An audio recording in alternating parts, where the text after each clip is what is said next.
Welcome everybody to the infamous 1998 GSXR-750 engine drop. And today I'm going to walk you through how to drop this engine. Hello everybody.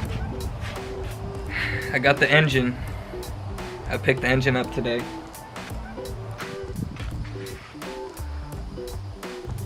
So there's a huge gap right there. It's not supposed to look like that. Yeah, it wasn't fun. Now we're gonna get to the good stuff. Alright, so I gotta take the fairing off. That's the first step, take the fairing off. First, we'll put gloves on. There's like 3 bolts on this one, just about, I believe. So I'm gonna take my 10mm socket and I'm gonna get at that.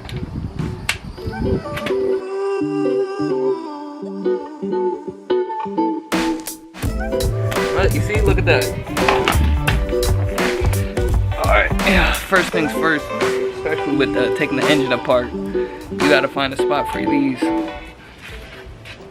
I definitely gotta start draining all the fluids from the engine, because the first time I did this I didn't drain the fluids, I just took it out because I was kind of being impatient, and then there was just fluid everywhere. And when I say fluid, I mean oil.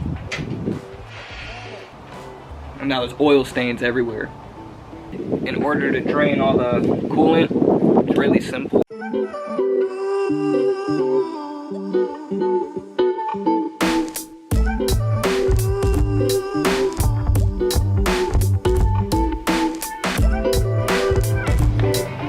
The trick is to twist them.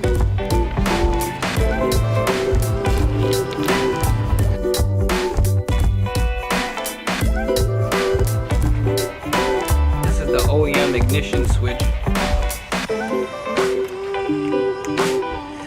It's nice to keep everything OEM. I had to do a little bit of adjusting and modifying, but if it works, it works. And we're actually going to keep this one on the bike. And I say that because this runs through this hole through the frame, and this hole through the frame is extremely hard to get this through once you take it off.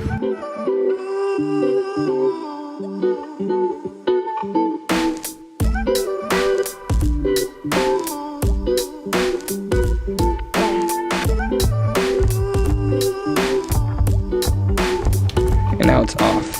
All right. A little bit is left in there, but you know what, whatever.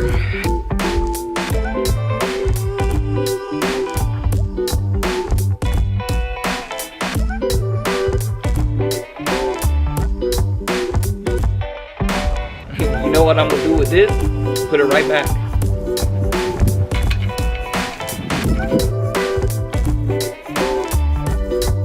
I'm gonna grab a screwdriver.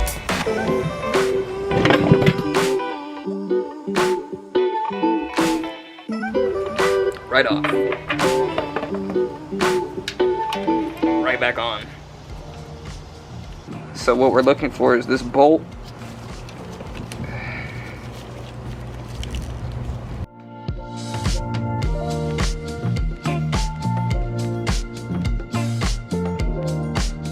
And you do the same thing on the other side, but guess what? It broke. It broke off the radiator on the other side, so I don't have to worry about that one.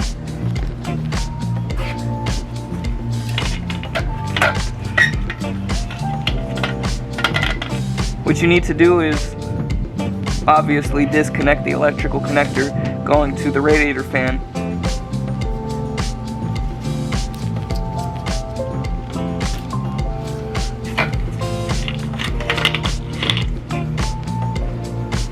We're actually going to remove the headers off of the exhaust pipes. Headers are normally on there really tight. I'm gonna get my impact wrench and I'm gonna just get at it. And if they're Allen heads too, and I hate Allen heads because they strip easy. Wrench. So in order to take this thing off, you gotta unplug the headlights first. So I'll show you how to do that.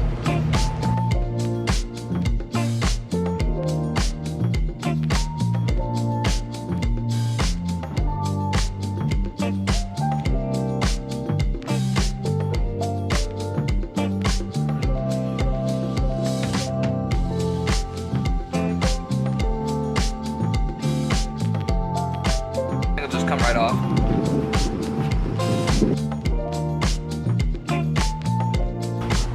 Current state of the bike.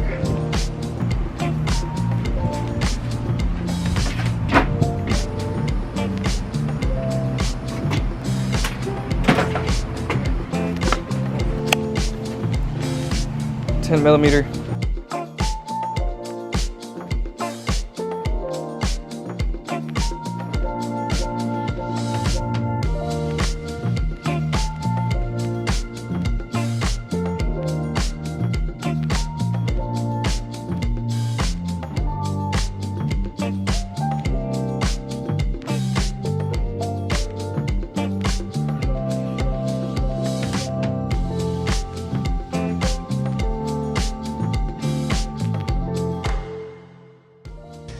Alright, the Uber just dropped off the package.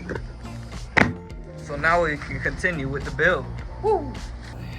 Had to switch over to my other camera. In order to get the headers off of the bike, and in order to get the pipe off of the bike, of course, there was this one annoying bolt in the way. So in order to get the headers off of the bike, you had to remove this air breather tube, which allows air to escape from the combustion chamber. Matter of fact, we're gonna get this Allen key, and we're gonna get leverage.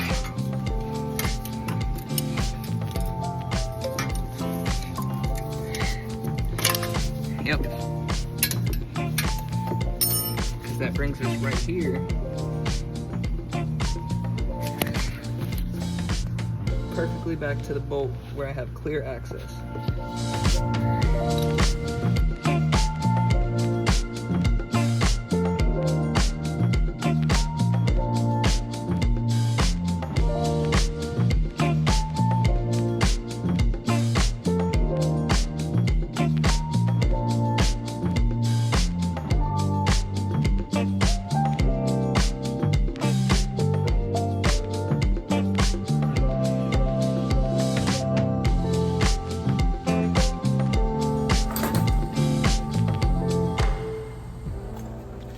Now I can drop the exhaust.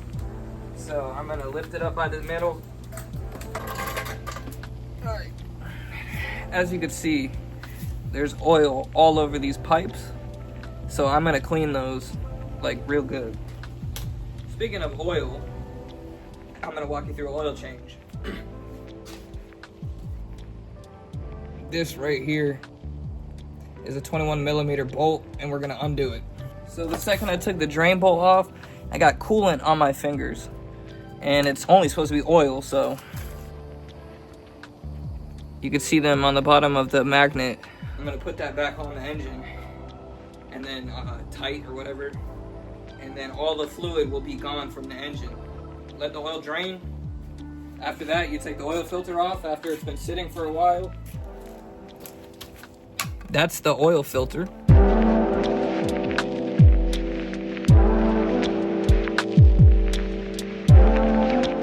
The only reason why I'm taking the oil filter off instead of leaving it on the engine is so that extra oil drains out. Right there, there's two bolts. There are two 5mm Allen bolts.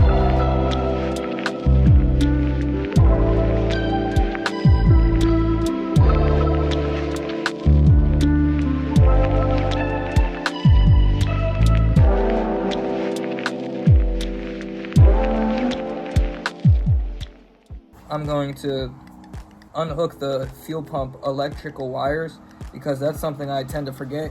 And if you try to lift the tank up with those wires still connected, you're gonna break that terminal, or you're gonna break the wire or something stupid. Here, so they're not traditionally this color. This is a OEM connector, but they're not OEM wires.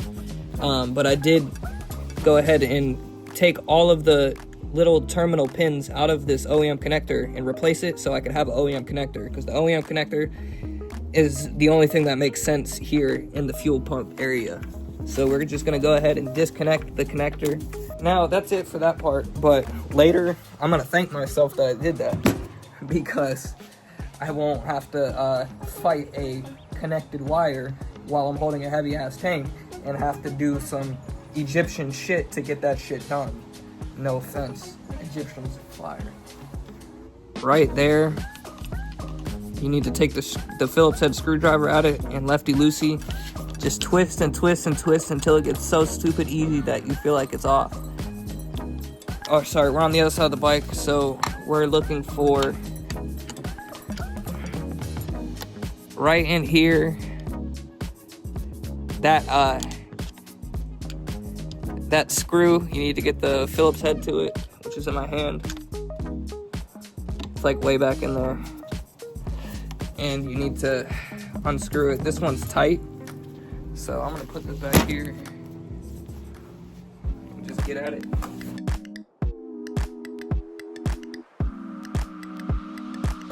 Now there's a couple of things before you take the airbox off. So obviously the electrical connector, most important part, you don't want to break this or any electrical connector because that's just going to be hell.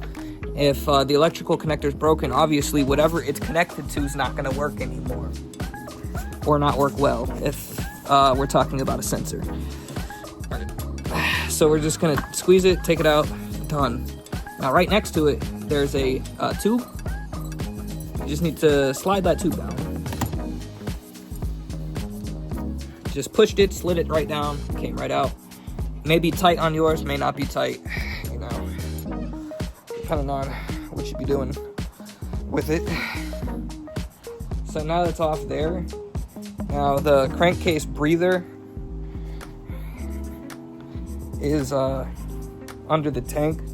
So what I'm gonna do is it's time to take the tank off. Got me a flathead.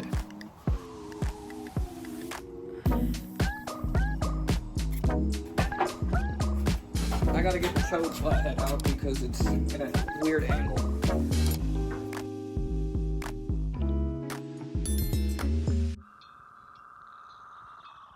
This line, there's a squeeze thing. All you have to do is like squeeze these gray tabs and pull the line. But I'm gonna do that, and as soon as I do that, as soon as I pull this line from the tank, I'm gonna have to pull the other high pressure fuel line out at the same time, and I'm gonna have to take the tank off all at the same time. You're gonna see the whole process, but what you're also gonna see is how gas is gonna go pretty much everywhere until I get it on the ground. Don't forget to remove the bolts at the hinge point on the tank, or else the tank's not going anywhere.